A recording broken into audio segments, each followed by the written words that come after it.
অনেকেই সেকেন্ড ইয়ারে উঠে পড়াশোনা করে ভালো করছে। তুমি কি সেই অনেকের মধ্যে একজন? সময় দিয়ে তুমি নিজেকে প্রশ্ন করো যে কি কি কারণে ফার্স্ট ইয়ারে আমি গ্যাপ ট্যাপ রেখে আসছি। একদম সলিড একটা বছর ফার্স্ট ইয়ারে পাইছো, সেকেন্ড ইয়ারে কিন্তু সলিড একটা বছর পাওয়া যায় না। সোশ্যাল মিডিয়া অ্যাডিকশনের জন্য পড়াশোনার ক্ষতি হয় বাদ, যদি প্রেম করার জন্য পড়াশোনার ক্ষতি হয় বাদ। এখন কোনো রকমের কোনো এক্সকিউজ না, কোনো কম্প্রোমাইজ এখন করা যাবে না। আসসালামু আলাইকুম কাঁচা বাচ্চারা, আশা করি ভালো আছো, সুস্থ আছো। তোমাদের অনেকের কলেজের ইয়ার ফাইনাল পরীক্ষা চলছে, কারো শেষের দিকে, কারো শুরু হয়েছে, এই অবস্থায় আছো। এবং এই সময় এসে তোমরা আমাদেরকে একটা প্রশ্ন করো যে ভাইয়া ফার্স্ট ইয়ারে তো গ্যাপ ট্যাপ রেখে আসছি, বুঝি নাই, নানান কারণে পিছিয়ে গেছি। এখন যদি এই মুহূর্ত থেকে যদি আমি আমার হার্ট অ্যান্ড সোল ট্রাই করি, is it possible to come back? আর এই প্রশ্ন করার তোমরা একটা আনসার আমাদের থেকে আশা করো। তোমরা চাও যে আমরা বলি হ্যাঁ ভাইয়া সম্ভব। আমিও বলছি সম্ভব, কিন্তু ছোট করে বলে দিচ্ছি শর্ত প্রযোজ্য। এই শর্তগুলো তোমাদেরকে আমি এখানে বলে দিব। হ্যাঁ, এটা এক কথায় আসলেই সম্ভব। অনেকেই সেকেন্ড ইয়ারে উঠে পড়াশোনা করে ভালো করছে, আর তুমি কি সেই অনেকের মধ্যে একজন? নাকি অনেকের বাহিরেও তো অনেকে থাকে। বাংলাদেশে যে কোনো কিছুর পক্ষেও কোটি কোটি মানুষ থাকে, বিপক্ষেও কোটি কোটি মানুষ থাকে। এখন তুমি বুঝবো না কোনটা ঠিক কোনটা ভুল। তো তুমি যে অনেকের মধ্যে একজন নাকি অনেকের বাইরে যে অনেকে আছে তার মধ্যে একজন, সেটা তোমাকে আসলে প্রুফ করতে হবে। আর যদি সেটা করতে পারো তাহলে আমি তোমাকে বলছি সম্ভব। প্রথমত কি কি করণীয় আছে এখন? আগে 2 ঘন্টা ঠান্ডা মাথায় বসো, নিজেকে সময় দাও। সময় দিয়ে তুমি নিজেকে প্রশ্ন করো যে কি কি কারণে ফার্স্ট ইয়ারে আমি গ্যাপ ট্যাপ রেখে আসছি।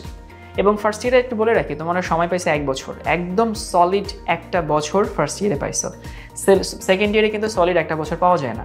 কারণ তুমি দেখবা কিছুদিন পরে, 4-5 মাস পরেই কি বলে তোমার প্রি টেস্ট শুরু হবে। অনেক কলেজে প্রি টেস্ট হয়, যদিও আমি নটরডেমে পড়ছি, আমার কলেজে প্রি টেস্ট হয়েছিল না, অনেক কলেজে হয়। প্রি টেস্টের পরীক্ষা হবে, রেজাল্ট দিবে, এবং পরীক্ষার আগ দিয়ে তুমি তো একটা পরীক্ষার জন্য পড়বা, তাই না? তোমার তো রেগুলার পড়ার ফ্লো থাকবে না।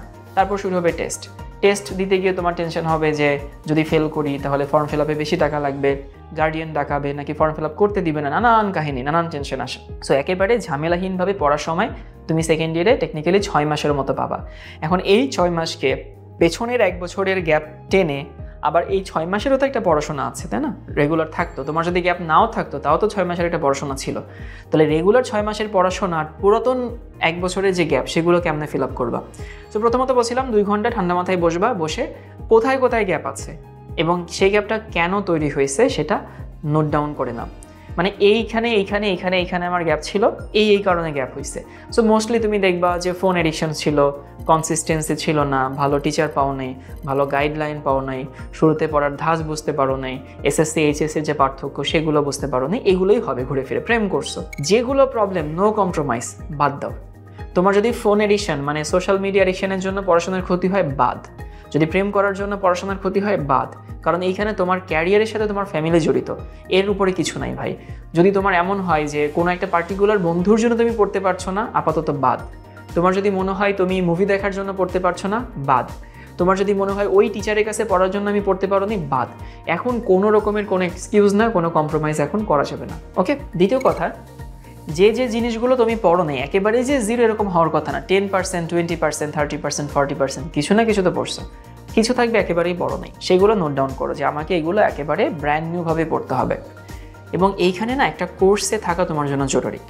কারণ একটা কোর্সে রুটিন অনুযায়ী ক্লাস হয়, এবং সেই রুটিন অনুযায়ী ক্লাস করলে তুমি জানো তোমার এই উইকে কী কী পড়া আছে। মানে ওই 6 মাসের পড়ার কথা বলছি। তাহলে 6 মাসের মধ্যে প্রতি উইকে তুমি তোমার বর্তমান কারেন্ট ফ্লোর পড়াশোনাটা জানো, এবং সেটুকু করার পরে তোমার হাতে যদি সময় থাকে তাহলে তুমি সেই সময়টাতে ওই লিস্টের যে টপিকগুলো যেগুলো পড়ো নেই সেগুলো পড়তে পারবা। কিন্তু তুমি যদি এমন হয় কোনো কোর্সে না থেকে একলা পড়তে চাও, হবে, কোনো সমস্যা নেই। কিন্তু তখন তুমি আসলে বুঝতেই পারবা না, তুমি জানতেই পারবা না যে আমার এই উইকে কতটুকু পড়তে হবে এখনকার পড়া, আর কতটুকু পড়া পেছনের পড়া পড়তে হবে, এটা তুমি টের পাবা না। এটা হচ্ছে একটা কোর্সে থাকার সুবিধা। কোর্সে থাকলে যে একেবারে সব কোর্সে শিখাই দেয় তা না, একটা রুটিন মোটামুটি হচ্ছে ঠিক হয়েছে।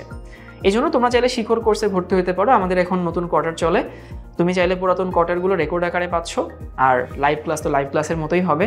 তো তুমি লাইভ ক্লাস করলা, তার সাথে পুরাতন পড়াগুলো রিভিশন দিয়ে নিলা, এবং দুইটা সিঙ্ক করে পড়লা। তখন দেখবা এই 6 মাসের পড়াও হচ্ছে, পুরাতন গ্যাপগুলো পূরণ হচ্ছে। এরপরে আসি, পুরাতন যে পড়াগুলো তুমি পড়বা সেই পড়াগুলো তো পরীক্ষা তুমি আগে দাও নেই, তোমাকে সাথে সাথে পরীক্ষা দিতে হবে। এই জন্য অনলাইন প্ল্যাটফর্ম ভালো, কারণ তুমি রেকর্ড দেখছো তোমার মতো সুবিধাজনক সময়, এবং যে ক্লাসটা দেখবা সাথে সাথে একটা পরীক্ষা দিবা, যে ক্লাসটা দেখবা সাথে সাথে একটা পরীক্ষা দিবা, যে ক্লাসটা দেখবা সাথে সাথে পরীক্ষা দিবা। শিখতে সেভাবেই সব কিছু ডিজাইন করা। তো তুমি চাইলে শিখর কোর্সটা নিতে পারো, অন্য কোনো প্ল্যাটফর্মের কোর্সও নিতে পারো, কোনো সমস্যা নেই। এরপরে আসি, এখন এমন কারো কাছে পড়তে হবে বা কোনো প্ল্যাটফর্মে পড়তে হবে যেখানে কম্প্যাক্ট ক্লাস হয়। কারণ দেখো তোমার অলরেডি কিন্তু দেরি হয়ে গেছে, অনেক কিছু মিস করে গেছো। কিন্তু এখন অনেক জায়গায় আছে যে একটা চ্যাপ্টারের উপরে 20 ঘন্টা, 25 ঘন্টা, 30 ঘন্টা, 100 ঘন্টার ক্লাস হয়। ভাই 100 ঘন্টার ক্লাস করা লাগে না আসলে, কারণ আমরা অনেক দিন ধরে পড়াই, আমি পড়াচ্ছি প্রায় 10 বছর ধরে। আমি জানি কোনো টপিকের উপরে 100 ঘন্টা পড়া মানে হয় না, আসলে দরকার নেই। কিন্তু আমি যদি এখন যে জিনিসটা তোমার পড়ার কথা বই থেকে বা খাতা থেকে, সেটাও যদি আমি তোমাকে ক্লাসে অ্যাড্রেস করি, ক্লাস তো লেন্দি হবেই, বাট ওইটা না নিজের পড়ার কথা ছিল। সো মানে ভালো টিচাররা তোমাকে সব পড়ায় দেয় না, ভালো টিচাররা তোমাকে যতটুকু পড়ানো দরকার অতটুকুই পড়ায়, বাকিটুকু তোমাকে বলে যে এভাবে এখান থেকে ওখান থেকে পড়ে নিতে হবে। সো তুমি এই এত ক্লাস করার সময় তুমি পাবাই না, পরে রিগ্রেট করবা। এই জন্য আমরা শিখর ক্লাসগুলো খুব কম্প্যাক্ট রাখার চেষ্টা করি, যে অতিরিক্ত কথা, অতিরিক্ত সময় নিয়ে ক্লাস নাও, এটা আমরা একটু অ্যাভয়েড করার চেষ্টা করছি এবং সামনে আরও হবে ইনশাল্লাহ। এরপরে আসি, তোমাকে একটা সাইকোলজিক্যাল রিলিফ দিই, সেটা হচ্ছে আমি একটু আরামে বসলাম আর কি। তুমি যদি এই 6 মাসকে কাজে লাগাতে পারো প্রিটেস্টের আগ পর্যন্ত, তুমি চাইলে এই 6 মাসকে 3 বছর বানাইতে 1.5 বছর বানাইতে পারো। কেন?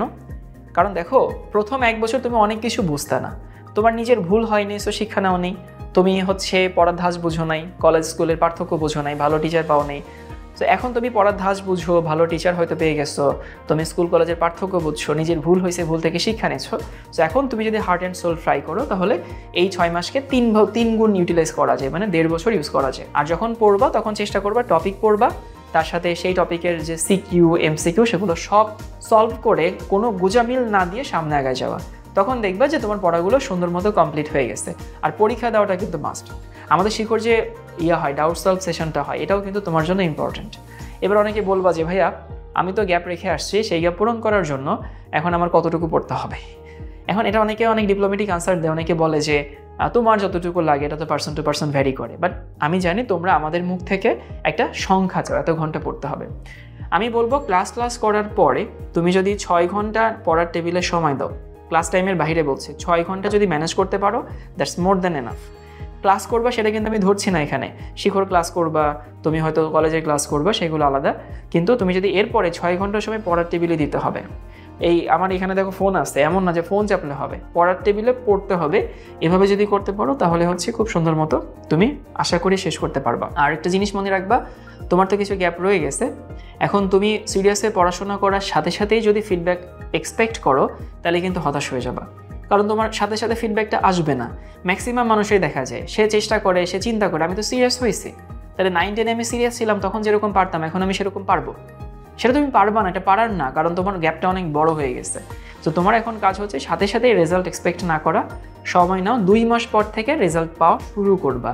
ওই পর্যন্ত ধৈর্য না থাকলে কিন্তু হবে না। প্রথম দিকে যখন শিখর পরীক্ষাগুলো দিবা, দেখবা যে হচ্ছে নাম্বার ভালো আসছে না, অনেক পড়েও ভালো নাম্বার পাচ্ছ না। সো মোস্ট অফ দ্য টাইমে দেখা যায় এখানে স্টুডেন্টরা হতাশ হয়ে হাল ছেড়ে দেয়। এই হাল ছেড়ে দিছো তো তুমি হচ্ছে একেবারে বিপথে চলে গেছো। হাল রাখতে হবে, হাল ধরে রাখতে হবে, ওই হতাশ হওয়ার পরে আবার পড়ার টেবিলে ফিরতে হবে। এইটা হচ্ছে আসলে তোমাদের জন্য ম্যাজিক। এই ম্যাজিকটুকু ফলো করলেই হচ্ছে। আর কি কি গ্যাপ আছে সেগুলো তো লিস্ট করে সলভ করবাই। তো ঠিক আছে ভাই, আশা করি তোমাদের যে গ্যাপ যেখানেই ছিল সেগুলো সর্ট আউট করে আবার তুমি পড়ার টেবিলে ফেরত আসবা, আবার তুমি তোমার আপন মহিমায় ভাস্বর হবা। ফ্যামিলি তোমাকে আগের মতো সমাদর করবে, টিচাররা তোমাকে আগের মতো সমাদর করবে। ভালো থেকো সবাই, আল্লাহ হাফেজ সবাই।